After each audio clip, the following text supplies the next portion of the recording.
Jacksonville doesn't play by Florida's rules. It rewrote the whole book. It hits you at the first stoplight. This city's alive in ways it wasn't 5 years ago. King Street breweries, Jack's Beach rooftop, murals lighting up downtown after dark. That's the street level metronome. It's a little rough around the edges, and that's what makes it feel real. People move here for the elbow room, but end up staying for the spark. The mix of grit, sunshine, and creative energy, that's Jacksonville's secret sauce. Here's the funny part. Most of what people think they know about living here is straight up outdated. So before you write off this city as your laid-back beach town, maybe ask yourself, if Jacksonville's evolving this fast, are you still seeing it in the old way? By the time we're done, you'll know exactly why 10 things about living here just don't hold up anymore, and why that's the update locals have been waiting on. Jacksonville at night used to feel like a screensaver. You had a still skyline and quiet streets, but now the city hums. King Street smells like hops and late laughter. Riverside lights ripple off the river, and you can catch live jazz downtown before ending up under the bridge with a DJ and food trucks. Nothing is forced, just neighborhood made. Art walk crowds, the sidewalks, sip and strolls turn the Riverwalk into open air lounge, and the Jack's Ale Trail ties the whole scene together. It shows up on your route home. If you're scrolling listings somewhere else wondering what Jacksonville feels like after dark, text or email our team. We'll point you to the neighborhoods that match your vibe. This city isn't quiet, it's alive. And this is the first chorus, not the finale. People love to say that Jacksonville shuts down after dark. And yeah, maybe 10 years ago, but not anymore. Now the sidewalk carries a charge. Not the overproduced lights for Instagram kind of buzz, but the real kind. The kind that smells like hops and smoked brisket drifting down King Street. The kind where Riverside laughs through open brick walls. And a saxophone slides out of the Florida Theater, mixing with the hum of cars on wet pavement. Jacksonville doesn't sleep quietly anymore, it vibrates. It's not curated, it's grown here. The albatross, once underbelly, reinvented itself again this year. That's the pulse of this place. Experimental, restless, allergic to standing still. Art Walk floods downtown every month. Sip and Stroll turns the Riverwalk into a moving party. And Springfield's Porch Fest, that's families two-stepping on porches under string lights. Proof nightlife here isn't all neon and noise. The Florida Theater's $8 million glow-up pulled national acts back to Forsyth Street. And the Jacksonville Jazz Fest just packed in 30,000 people. That is approximately 6,000 more people than last year. That's not copy, that's headcount. There are still quiet corners, and that is Jacksonville's secret weapon. It's not a finished product, it's raw, alive, and still becoming. And if you're sitting there thinking, all right, I want to feel that energy for myself, call us, text us, or email us. We're the local real estate team of choice because we don't just sell Jacksonville, we live it. Whether you're moving here or already local and ready for a change, our info's in the description. Reach out, it will help you find the neighborhood that matches your version of the Jacksonville Metro after dark. Because once you see how alive the city really is, boring won't make your list. That spark you feel, that's not just nightlife, that's community, and that is where we're gonna go next. People used to call Jacksonville disconnected. Too spread out, too quiet, too separate. Maybe that was once true, when neighborhoods felt like islands and I-95 was the only thread holding them together. But that's the old Jacksonville. Now, this city feels stitched in motion. The Emerald Trail's literally linking 14 neighborhoods, a 30-mile spine where strangers become regulars. You see it early Saturday.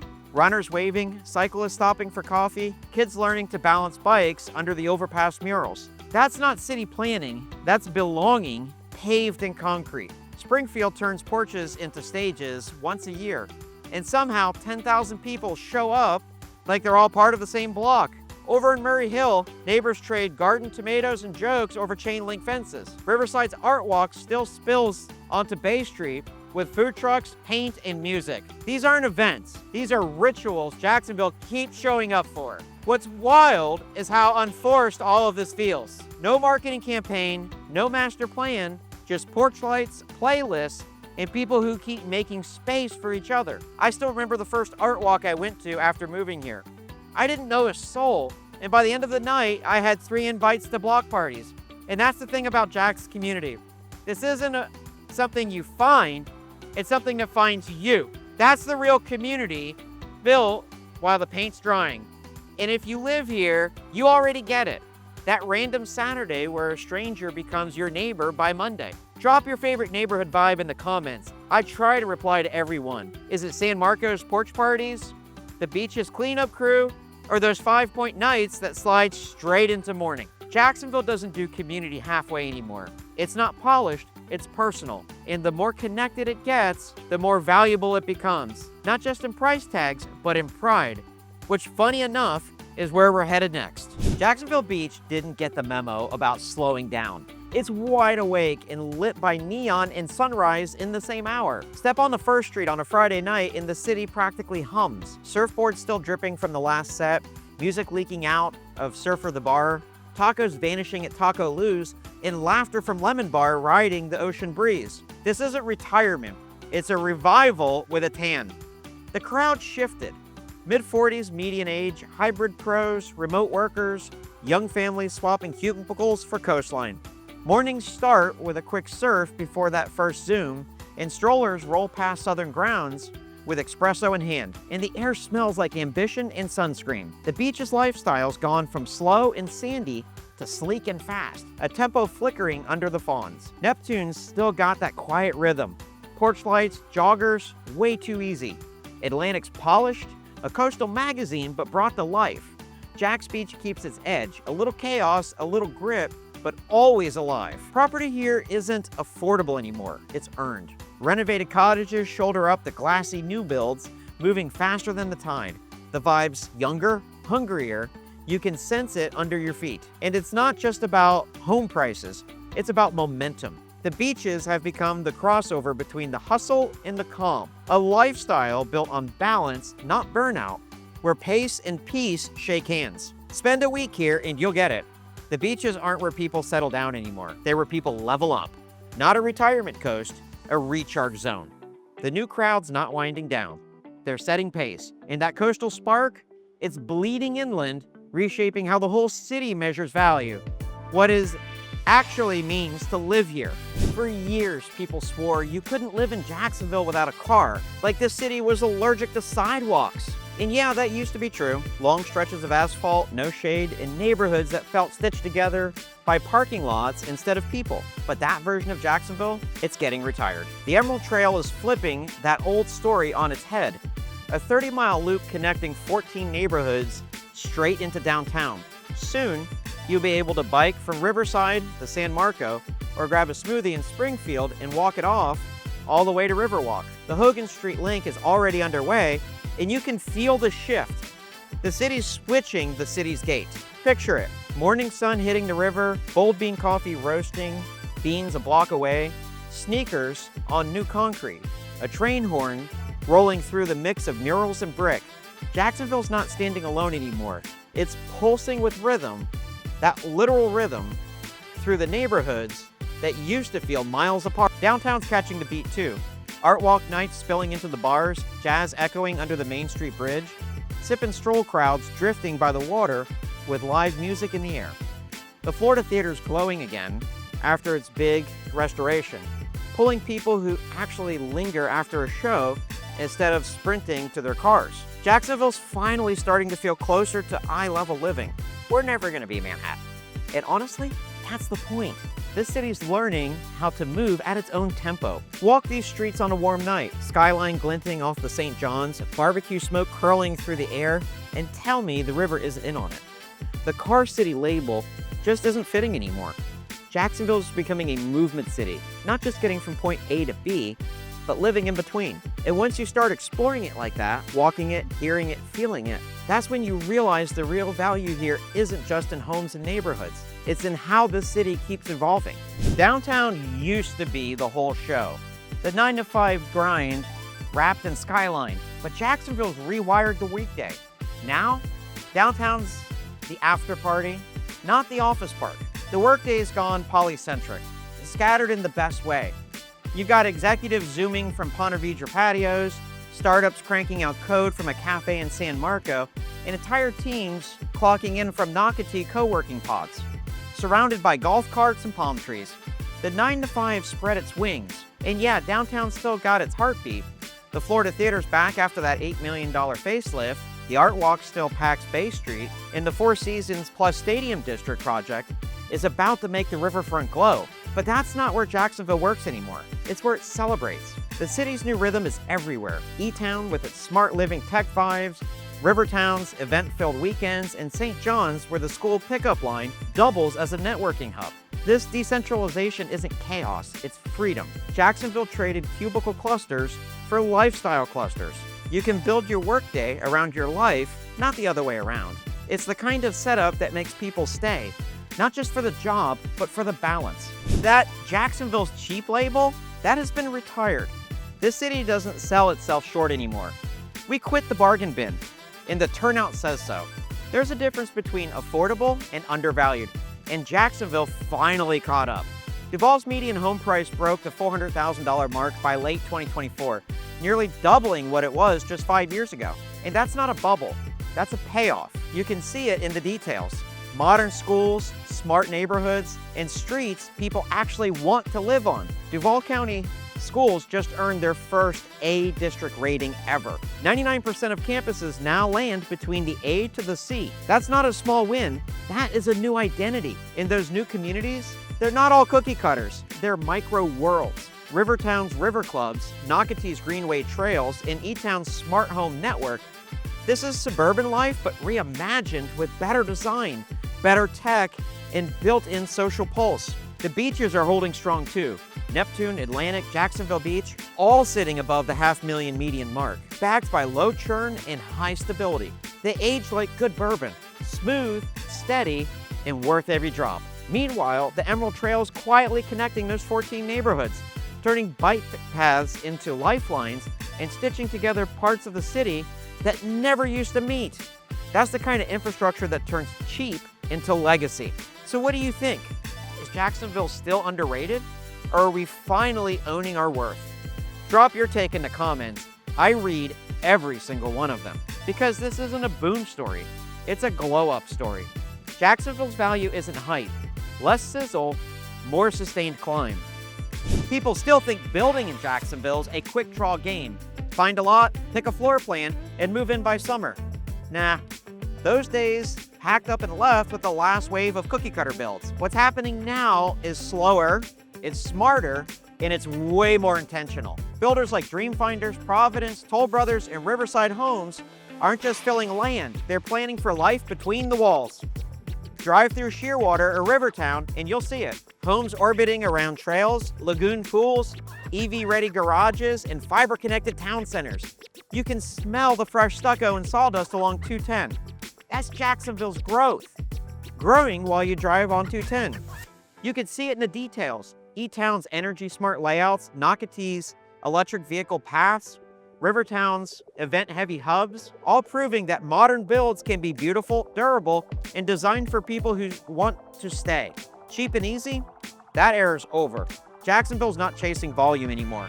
It's building its next chapter. Every inspection, every slow tweak, every upgrade, that's proof the city's finally constructing for the long game, not the quick flip. People love to warn. Watch out for those CDD fees, like it's some hidden Florida boogeyman. But here's a reality check. Not every neighborhood in Jacksonville has one. And the ones that do, they're the reason some of our best communities even exist. A CDD, or Community Development District, isn't just a fee, it's a financing engine. Picture it as a built-in bond that funds the good stuff up front. Your pools, your trails, storm drains, streetlights, even those palm-lined entrances that look too perfect to be local. The district borrows the money to build all of that, and the homeowners pay it back over time through their tax bill. There's no guesswork here. Florida has over 600 active CDDs managing billions in infrastructure. And St. Johns County probably leads the region in new issuances. That's why places like Nocatee, Palencia, and Rivertown feel cohesive. They were designed from day one with the budget to back it up. In Mandarin, Ortega, and Riverside, you'll see the flip side. There's no CDDs, just good old property taxes and a bit more DIY charm. And here's the kicker. A CDD isn't a penalty, it's structure. That couple $100 a month often replaces surprise HOA spikes and keeps neighborhoods clean, green, and consistent. The trade-off is clarity. You know where your money's going, into the pool you swim in the trails your kids ride on. Jacksonville handled it smarter than many of its peers, using CDDs to expand without chaos. So no, every neighborhood doesn't have a CDD, but the ones that do, they're a big reason the city's growth still feels polished instead of pieced together. People love to say Jacksonville's gridlock is unbearable, like they're crawling through a war zone instead of cruising a river city with more bridges and Starbucks. But here's the truth. It's not bad. It's just big. Jacksonville sprawls across 874 square miles, the largest city by land area in the United States. Of course you're driving, but at least you're moving. Most of that traffic is just distance, not dead stop. What some call congestion is really just the cost of freedom. You've got a dozen routes to cross town. Got the Buckman, the Hart, 295, JTB, the Dames Point, take your pick. Compare that to I-4 in Orlando or I-285 in Atlanta, you'll realize our version of rush hour is basically an intermission. And lately, the rhythm's shifting. Remote work flipped that pattern.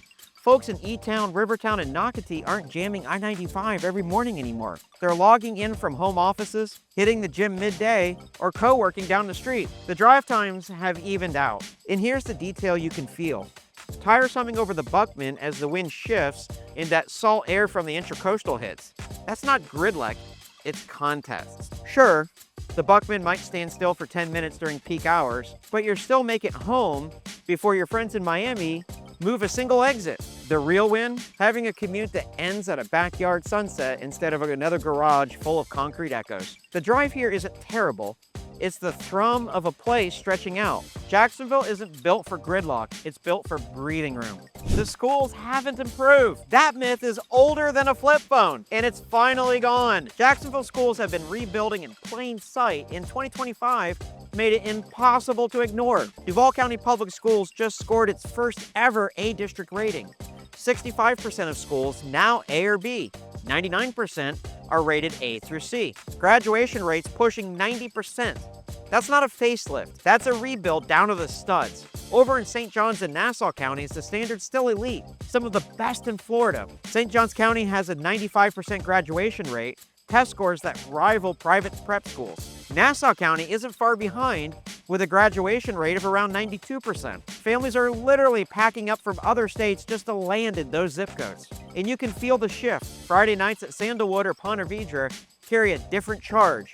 And the sound isn't doubt anymore, it's pride. Duval's career academies are locking arms with Jacksonville's real industries: logistics, cybersecurity, healthcare, and advanced manufacturing. Add in magnets like Stanton Paxson and Douglas Anderson, and the city's no longer chasing progress. It took the lead lap. The old headline about struggling schools just doesn't fit anymore. The proof's in the diplomas, in the packed stadiums, and in the families choosing to plant roots instead of moving on. Jacksonville's not a city wondering what's next. It's already in motion, rewriting its own story every day. I just worked with a family who left New Jersey thinking they were slowing life down. But it turns out they found more energy here than they've ever had. Better schools, weekends on the water, neighbors who actually wave. That's Jacksonville right now. It's confident, alive, and harder than ever to ignore. If you're thinking about making a move, selling your place, or finding where you fit in this new wave, hesitation's the only thing that costs you. The city's changing fast, and the prime spots don't whisper for long. We're a local real estate team who actually lives this. Same streets, same coffee shops, same city beat. Our info's in the description. You can call us, text us, or email us anytime. We'll help you figure out which version of Jacksonville fits your lifestyle best. And hey, before you head out, check out the Real Jacksonville Experience playlist. It's the insider's view of how the city really moves, neighborhoods, culture, and everything that makes it worth calling home. Thanks for watching, and I'll catch you on the next one.